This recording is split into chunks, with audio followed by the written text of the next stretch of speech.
Welcome साथियों, आपका हार्दिक स्वागत है। साथियों, बस्तर यूनिवर्सिटी के अंतर्गत होने वाली परीक्षाओं के संबंध में जो महत्वपूर्ण निर्देश जारी किए गए हैं, इसकी जानकारी आपको मिल चुकी होगी, इसकी सूचना आपको अवश्य मिल चुकी होगी। फिर भी इस वीडियो के माध्यम से हम थोड़ी चर्चा कर लेते हैं ताकि किसी प्रकार का डाउट, किसी प्रकार की शंका आपके मन में न रहे। आप ये लेटर देख सकते हैं, बस्तर यूनिवर्सिटी का लेटर 18 तारीख का परीक्षार्थियों के लिए महत्वपूर्ण संशोधित निर्देश है। इसमें मेंशन किया गया है कि जो परीक्षार्थियों को विश्वविद्यालय की वेबसाइट ऑनलाइन माध्यम से प्रश्न पत्र और उत्तर पुस्तिका उपलब्ध कराए जाने हेतु ये संशोधित निर्देश जारी किया गया है। इसमें ए पॉइंट जो है प्रश्न पत्र और उत्तर पुस्तिका हेतु निर्देश है। इसमें पहला पॉइंट आप देखिए, महाविद्यालय परीक्षा केंद्र के माध्यम से प्रश्न पत्र और उत्तर पुस्तिका वितरण, प्राप्ति और जमा करने का जो है निर्देश था, उसको तत्काल प्रभाव से स्थगित किया गया है। इसके संबंध में हम पिछले वीडियो में चर्चा कर चुके हैं। दूसरा पॉइंट है, परीक्षार्थियों को प्रश्न पत्र ऑनलाइन परीक्षा आवेदन करने के लिए प्राप्त यूजर आईडी और पासवर्ड में विश्वविद्यालय द्वारा जारी समय सारणी टाइम टेबल, जो हम पिछले वीडियो में देख चुके हैं, टाइम टेबल उसके अनुसार उपलब्ध कराया जाएगा। टाइम टेबल में तिथि में कोई परिवर्तन नहीं किया गया है, उसके कॉलम में थोड़ा सा परिवर्तन किया गया है। जैसे पहले जो निर्धारित था कि कॉलेज में जाकर आपको जो प्राप्ति का कॉलम रखा था, उसको अब ऑनलाइन प्रश्न पत्र जो वितरण किया जाएगा, डिस्ट्रीब्यूट किया जाएगा, उसको कॉलम में परिवर्तित किया गया। साथ ही आपको कॉलेज में जमा करने का जो कॉलम रखा गया था, वो अब स्पीड पोस्ट या साधारण डाक या कुरियर से प्रेषित करने का कॉलम रखा गया। दिनांक में कोई परिवर्तन नहीं किया गया है, जिसे कि परीक्षार्थी डाउनलोड कर प्रश्न पत्र का उपयोग उत्तर लिखने में कर सकते हैं। ऑनलाइन आपको क्वेश्चन पेपर मिल जाएगा, प्रश्न पत्र आप डाउनलोड करने की जो प्रक्रिया है देख सकते हैं। इसके संबंध में कई विद्यार्थी परेशान हैं यूजर आईडी और पासवर्ड को लेकर, तो मैं आपको यहाँ बता दूं, विश्वविद्यालय ने इस प्रकार की व्यवस्था कर रखी है कि यदि आपका यूजर आईडी और पासवर्ड मिस हो चुका है तो भी आप परीक्षा में बैठ सकते हैं। यूजर आईडी तो आपका एडमिट कार्ड में या पिछले साल के आपके मार्कशीट में उपलब्ध रहता है, आप उसे आसानी से देख सकते हैं। लेकिन पासवर्ड अधिकांश स्टूडेंट इसको मिस कर बैठते हैं।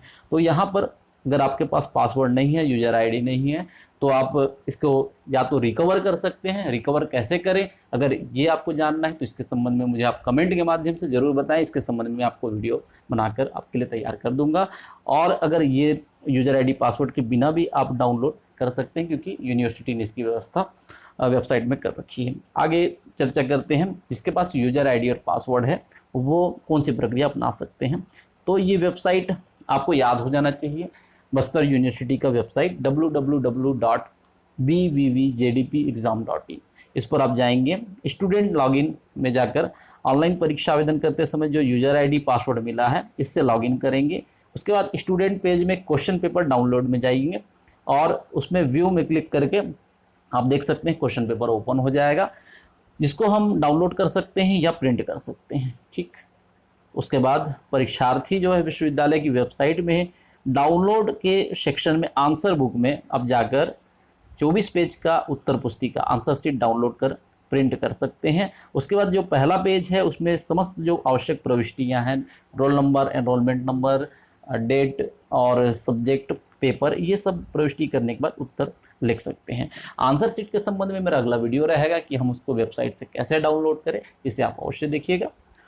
इसके बाद ये तो पहला ऑप्शन है कि आप 24 पेज का आंसर शीट डाउनलोड कर सकते हैं। दूसरा है कि आप पूरा 24 पेज डाउनलोड नहीं करना है, आपके पास अगर A4 साइज का या सादा पन्ना का, जिसको है ना साइज निर्धारित है A4 साइज, अगर इसको आप यूज करते हैं अपने आंसर राइटिंग के लिए, तो ये भी आपको ऑप्शन दिया गया है। यहाँ पर आपको पहला जो पेज है उसमें आपको जो निर्धारित प्रारूप है वो प्रिंट करना पड़ेगा। तो देख सकते हैं, परीक्षार्थी उत्तर पुस्तिका के प्रथम पृष्ठ को प्रिंट करके प्रथम पृष्ठ की समस्त प्रविष्टियां पूर्ति करने के बाद आवश्यकता अनुसार सादा पन्ना, है ना, आप अपनी सुविधा अनुसार सादा पन्ना A4 साइज का होना चाहिए, ये साइज निर्धारित किया गया है, इसमें जोड़कर उत्तर लिख सकते हैं। पहला पेज जो है उसका प्रारूप जो यूनिवर्सिटी ने निर्धारित किया है वो अवश्य पहले पेज में, फ्रंट पेज में आपको रखना है।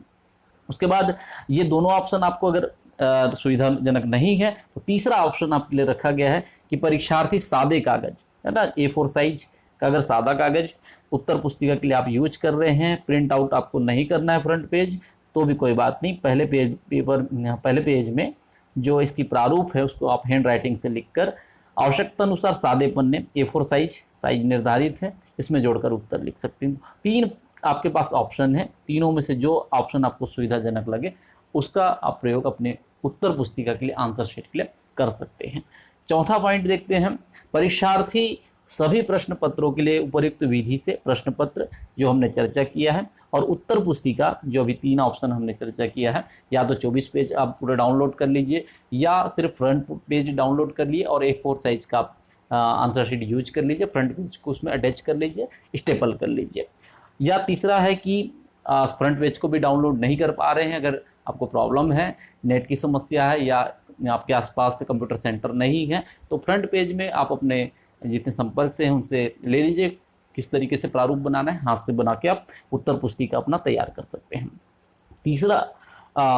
पांचवा पॉइंट है इसके बाद, उत्तर पुस्तिका प्रेषण सूची में समस्त प्रविष्टियों को पूर्ण कर परीक्षार्थी उत्तर लिखने के पश्चात उत्तर पुस्तिका को 3 बार, है ना, 3 बार बाएं तरफ लेफ्ट साइड पे स्टेपल करेंगे और उत्तर पुस्तिका का प्रेषण सूची के साथ सभी उत्तर पुस्तिकाओं को क्रम अनुसार बिना मोड़े सीधा सीधा संलग्न करके बड़ा लिफाफा में बंद करके महाविद्यालय या आपका जो संबंधित परीक्षा केंद्र है उसमें पोस्ट करना है। साधारण पोस्ट से, स्पीड पोस्ट या कुरियर के माध्यम से आप भेज सकते हैं। तो यहाँ पर प्रेषण सूची, इसके संबंध में हम अगले वीडियो में चर्चा करेंगे, जिसमें हम आंसर शीट के बारे में चर्चा करेंगे। तो प्रेषण सूची क्या है और इसके बारे में एक लिफाफे के बाहर में आपको एक प्रारूप दिया गया है, उस पर भी चर्चा करेंगे। तो यहाँ पर आपको स्पष्ट निर्देश दिया गया है कि साधारण पोस्ट, स्पीड पोस्ट या कुरियर के माध्यम से, कॉलेज में जाकर बाई हैंड आपको जमा नहीं करना है। कॉलेज ना आपको क्वेश्चन पेपर आंसर शीट लेने जाना है, ना ही उसको जमा करने जाना है। तो इस पोस्ट, साधारण पोस्ट, स्पीड पोस्ट या कुरियर के माध्यम से, ये आप नोट कर लीजिएगा। उसके बाद अगला पॉइंट है, पोस्ट ऑफिस कुरियर सर्विस से जो प्राप्त पावती आपको रिसिप्ट मिलेगी उसको आपको सुरक्षित रखना है। अगर आप ट्रैक कर सकते हैं तो समय समय पर करते रहें। और परीक्षा केंद्र में उत्तर पुस्तिका नहीं पहुंचने पर पोस्ट ऑफिस से या कुरियर से सर्विस से आप संपर्क कर सकते हैं। और मैं कहूँगा कि रिसिप्ट जो है आप अपने रिजल्ट तक सुरक्षित रखिए, क्योंकि अगर इस प्रकार से कभी आएगा कि आपको ज़रूरत पड़ सकती है तो आपके पास पावती जो है, रिसिप्ट सुरक्षित होना चाहिए। इसके बाद अगला बी पॉइंट है, परीक्षार्थियों के लिए सामान्य निर्देश। इस पर थोड़ी चर्चा कर लेते हैं। सर्वप्रथम परीक्षार्थी विश्वविद्यालय की वेबसाइट में जाकर जो एडमिट कार्ड है ये आप डाउनलोड कर सकते हैं। इसके लिए यूजर आईडी पासवर्ड के माध्यम से आप प्रवेश पत्र डाउनलोड कर सकेंगे। दूसरा पॉइंट है, परीक्षार्थी प्रवेश पत्र में उल्लिखित जो विषय है, प्रश्न पत्र है इत्यादि का परीक्षण कर लेवें। किसी प्रकार की त्रुटि होने पर महाविद्यालय विश्वविद्यालय को अतिशीघ्र अवगत करावें। अगला पॉइंट है, इस परीक्षा प्रणाली में पुनर्मूल्यांकन, पुनर्गणना, पूरक परीक्षा के प्रावधान नहीं होंगे। जो परीक्षा अभी ऑनलाइन होने वाली है, ऑनलाइन क्वेश्चन पेपर जो आपको मिलना है घर पे बैठ के जो आप लिख रहे हैं, इस परीक्षा प्रणाली में पुनर्मूल्यांकन, पुनर्गणना और पूरक के प्रावधान नहीं है। अतः परीक्षार्थी को प्रत्येक प्रश्न पत्र में सम्मिलित होना आवश्यक है, अनिवार्य है। इसके बाद हम देख सकते हैं कि महाविद्यालय परीक्षा केंद्र में उत्तर पुस्तिका जमा नहीं करने वाले परीक्षार्थियों को अनुपस्थित माना जाएगा और उनको प्रवेश की जो है, परीक्षा में प्रवेश सभी निर्धारित शर्तें पूर्ण करने के अधीन है। इसके बाद अगला पॉइंट है, परीक्षार्थी उत्तर पुस्तिका के प्रथम पृष्ठ एवं उत्तर पुस्तिका प्रेषण सूची पर ही अपने अनुक्रमांक, नामांकन अंक स्पष्ट अक्षरों में लिखें। परीक्षार्थी जो है उत्तर पुस्तिका में कहीं भी अपना नाम न लिखे, ये आपको स्पष्ट निर्देश दिया जा रहा है कि कहीं पे भी आपको नाम नहीं लिखना है, हस्ताक्षर नहीं करना है और नहीं ऐसा कोई संकेत आपको अंकित करना है जिससे उत्तर पुस्तिका में आपकी पहचान उजागर हो सके।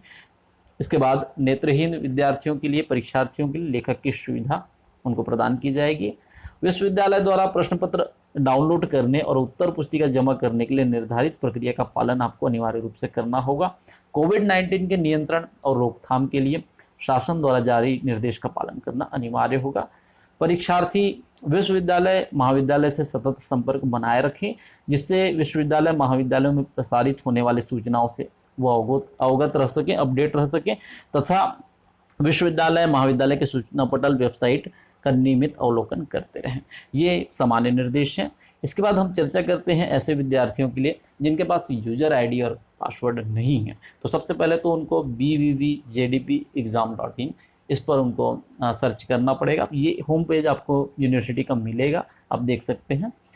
उसके बाद आप ऊपर से नीचे की ओर आगे स्क्रॉल करेंगे तो ये यहाँ पर देख सकते हैं स्टूडेंट लॉगिन। ठीक, स्टूडेंट लॉगिन ये आपको मिल जाएगा। यहाँ आपको क्लिक करना है। जैसे आप क्लिक करेंगे तो पेज ओपन होगा। तो यहाँ पर देख सकते हैं कि यूजर आईडी, इनके पास यूजर आईडी और पासवर्ड है, वो यहाँ पर फुलफिल करके साइन इन का बटन यहाँ पर देख सकते हैं। यहाँ क्लिक करेंगे तो उनके लिए पेज ओपन होगा। ऐसे विद्यार्थी जिनके पास यूजर आईडी नहीं है, पासवर्ड नहीं है, ऊपर देख सकते हैं रेड कलर का लिखा हुआ है download question paper without login, है ना। फिर से download question paper without login, red colour का आप देख सकते हैं, वहाँ आपको क्लिक करना है। ठीक, तो यहाँ पर आप देख सकते हैं आपको बिना यूजर आईडी और पासवर्ड की आप क्वेश्चन पेपर डाउनलोड कर सकते हैं। किसी प्रकार की चिंता करने की आवश्यकता नहीं है। विश्वविद्यालय ने ऐसे सभी विद्यार्थियों को ध्यान में रखते हुए व्यवस्था कर रखी है। साथियों, उम्मीद करता हूँ ये वीडियो आपके लिए यूजफुल, हेल्पफुल रहेगा। ज़्यादा से ज़्यादा शेयर करिए ताकि जितने भी हमारे बस्तर यूनिवर्सिटी के विद्यार्थी हैं जिनको इसकी सूचना नहीं है, जानकारी नहीं है, वे भी इसका लाभ ले सकें, उनकी जानकारी उनको मिल सके। Thank you.